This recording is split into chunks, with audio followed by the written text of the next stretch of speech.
3, 2, 1. There it is. I was able to do it again. Predict perfect timing to move my pregnant female into the breeding box. So, what are the signs? When exactly should you move your guppy to save more fry? Let me explain. Endler Guppies, one of the most popular fish in aquarium hobby. And for a good reason. They are very nice looking, easily available and very cheap to buy. And they are also very easy to breed. Or maybe let me rephrase that. They are quite difficult not to breed. But if you are keeping your guppies in bigger group or with other fish, which is very often the case, there is a good chance that the newborn guppies might get eaten. Therefore, if you wish to keep as many young as possible, you should do one of two things. Move the pregnant female to separate tank or put her in the breeding box. But those boxes are very small and you shouldn't keep any adult fish in them for a longer period of time. This is why knowing exactly when your fish is ready to give birth is so important. So, let's not waste any time and dive right into the list. First of the signs that the birth is close would be this very dark spot at the back of the abdomen. It should be bigger and darker than with other females. Next thing you might notice is that the female might start remaining still or looking for hiding places. And this is quite unusual for guppies that are normally very active and don't have this shy nature. And finally, her breathing rate will be increased, almost like she's out of breath. Those three signs are good indication that something is happening. But there is one sign that is much more definitive. Shape of the abdomen very close to anal fin. It should become much more squared instead of being round. Let me freeze here so you can really look into it. This is more or less the difference that you're looking for. I was showing you the same thing in my video about platies giving birth.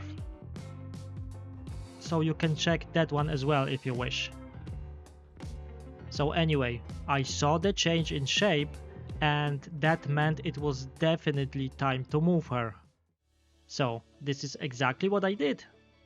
And here you can see the result. She's staying still and there you go.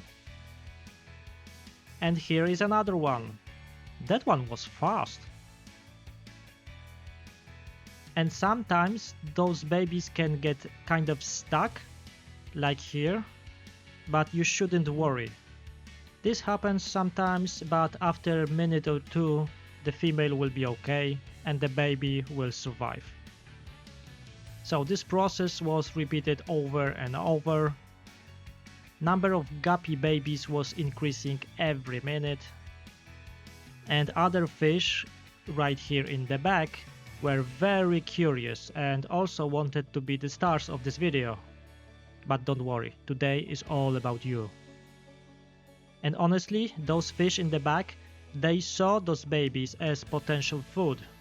And this is exactly why I said that if you want your fry to survive in bigger numbers, you should really move your pregnant guppy to this breeding box. And after a while, you can see how much slimmer she's getting. Look here, before and after. It's the same female within 1 hour. But of course it's understandable, because you can also see quite a lot of babies with her in this box. Every now and then I was moving those babies into the separate tank so I can keep them safe, but there were still many of them with the mother all the time. Look at those little cuties, already swimming, already exploring. Unlike other fish, they are very developed right from the start. You can expect to get around 30 to 40 little guppies from Endler females at once. But this number strongly depends on the size of the female and type of your guppy. And they get pregnant a lot. And they will give birth to new batch every 22 to 28 days. So, I hope that it was helpful and answered your questions about when your guppy will give birth. I kept it short for a reason, so if something is happening in your tank, move your guppy immediately. Let me know in the comments about your experience with guppy breeding. Leave the like for this brave female for all the hard work. But for now, thank you very much for watching and see you in the next one.